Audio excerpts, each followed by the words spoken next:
یہ جو ابو جہل تھا نا، جب یہ جنگ میں زخمی ہو کے نیچے گرائے تو حضرت عبداللہ ابن مسعود رضی اللہ تعالیٰ عنہ، یہ بہت دبلے پتلے صحابی تھے، ان کی پنڈلیاں اتنی باریک تھیں کہ یہ شلوار ٹخنوں سے اوپر اٹھاتے، اس سے زیادہ نہیں اٹھاتے تھے. وجہ اس کی یہ تھی، کہتے مجھے شرم آتی تھی اپنی پنڈلیاں دکھاتے ہوئے، اتنی باریک پنڈلیاں تھیں. تو یہ تھے بھی غریب مسکین. یہ اصحاب صفہ میں سے تھے جن کے بارے میں آتا ہے نا، غربت کی وجہ سے پورے کپڑے نہیں ہوتے تھے پہننے کے لیے.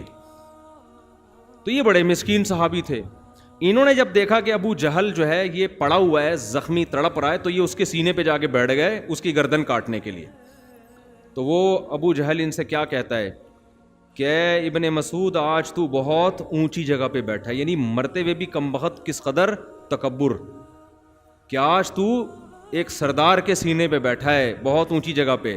اور پھر کہنے لگا کہ میری گردن کاٹنا تو ذرا نیچے سے کاٹنا، تاکہ پتہ چلے کسی سردار کی گردن ہے. جب کٹے گی نا تو گردن دیکھ کے پتہ چلے کسی عرب سردار کی گردن ہے.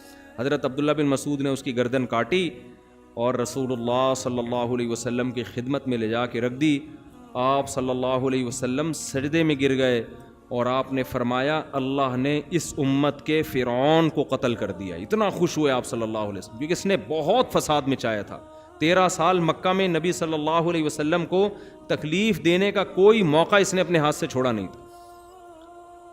بالآخر لڑائی ہوئی ہے اور ان کے 70 بندے قتل ہو گئے اور 70 گرفتار ہو گئے. گرفتار میں بھی بڑے بڑے لوگ. حضرت عباس جو نبی کے چچا تھے وہ بھی مشرکین مکہ کے ساتھ جنگ میں تھے.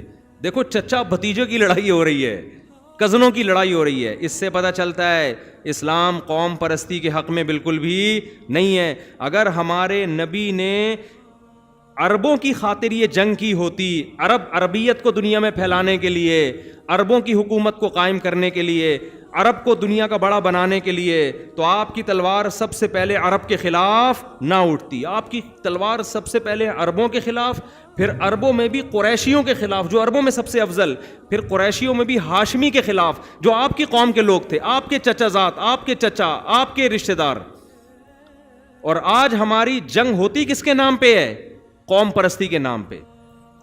آپ پنجابی ہو، آپ پٹھان ہو، آپ مہاجر ہو، آپ سرائکی ہو، اللہ کی قسم قیامت میں اللہ کو ان ناموں سے کوئی دلچسپی نہیں ہے.